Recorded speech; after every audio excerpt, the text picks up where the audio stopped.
si o ngongo e malau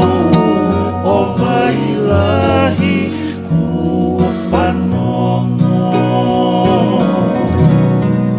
si e nau o whahekoloa kanoka si e nau o whahekoloa kanoka o tua ke whakamalo ia ka e lato ke whakamalo ia ka e lato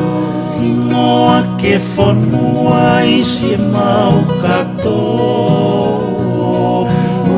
hono i kai ke vovo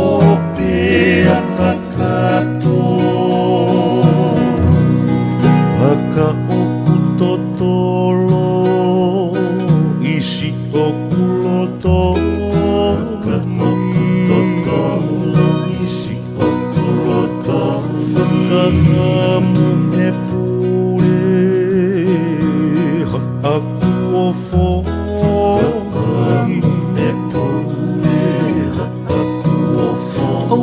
kau hopo ki tahi ko hao whetongi I ke hepe ue ke kau e whakamooni Nei hulungia e he umata